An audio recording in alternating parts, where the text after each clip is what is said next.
उत्पत्ति अध्याय 29। फिर याकूब ने अपना मार्ग लिया और पूर्वियों के देश में आया, और उसने दृष्टि करके क्या देखा कि मैदान में एक कुआं है, और उसके पास भेड़ बकरियों के 3 झुंड बैठे हुए हैं, क्योंकि जो पत्थर उस कुएं के मुंह पर धरा था, जिसमें से झुंडों को जल पिलाया जाता था, वह भारी था।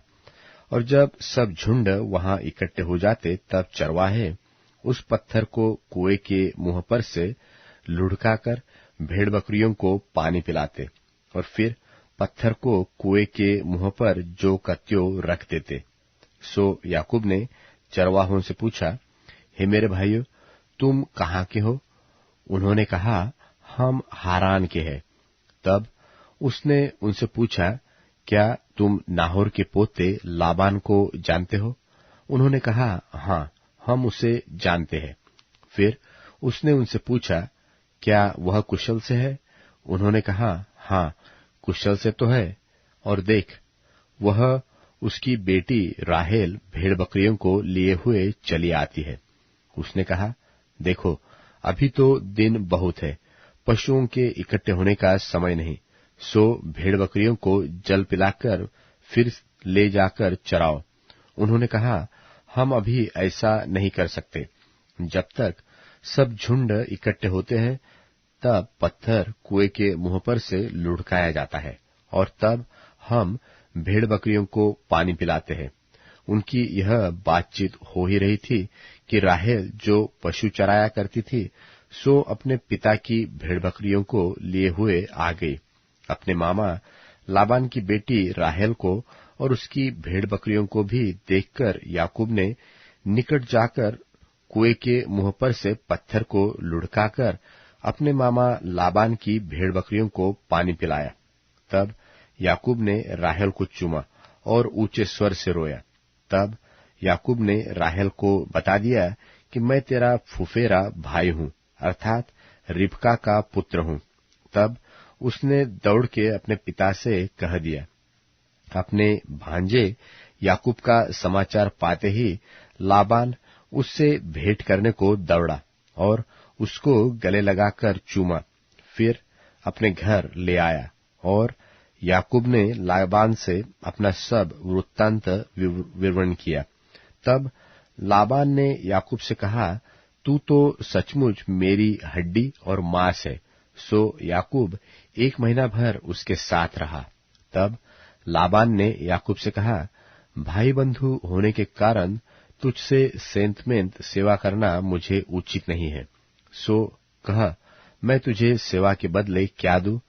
लाबान के 2 बेटियां थी, जिनमें से बड़ी का नाम लिया और छोटी का राहेल था। लिया के तो धुंधली आंखें थी, पर राहेल रूपवती और सुंदर थी। सो याकूब ने, जो राहेल से प्रीति रखता था, कहा, मैं तेरी छोटी बेटी राहेल के लिए 7 बरस तेरी सेवा करूंगा। लाबान ने कहा, उसे पराये पुरुष को देने से तुझको देना उत्तम होगा, सो मेरे पास रह।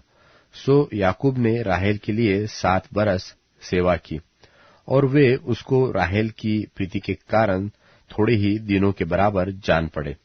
तब याकूब ने लाबान से कहा, मेरी पत्नी मुझे दे और मैं उसके पास जाऊंगा, क्योंकि मेरा समय पूरा हो गया है। सो लाबान ने उस स्थान के सब मनुष्यों को बुलाकर इकट्ठा किया और उनकी जेवनार की, और सांझ के समय वह अपनी बेटी लिया को याकूब के पास ले गया, और वह उसके पास गया, और लाबान ने अपनी बेटी लिया को उसकी लौंडी होने के लिए अपनी लौंडी जिल्पा दी। भोर को मालूम हुआ कि यह तो लिया है। सो उसने लाबान से कहा, यह तूने मुझसे क्या किया है? मैंने तेरे साथ रहकर जो तेरी सेवा की, सो क्या राहेल के लिए नहीं की? फिर तूने मुझसे क्यों ऐसा छल किया है? लाबान ने कहा, हमारे यहाँ ऐसी रीति नहीं कि जेठी से पहले दूसरी का विवाह कर दे। इसका सप्ताह तो पूरा कर, फिर दूसरी भी तुझे उस सेवा के लिए मिलेगी जो तू मेरे साथ रहकर और 7 वर्ष तक करेगा। सो याकूब ने ऐसा ही किया और लिया के सप्ताह को पूरा किया। तब लाबान ने उसे अपनी बेटी राहेल को भी दिया कि वह उसकी पत्नी हो, और लाबान ने अपनी बेटी राहेल की लौंडी होने के लिए अपनी लौंडी बिल्हा को दिया।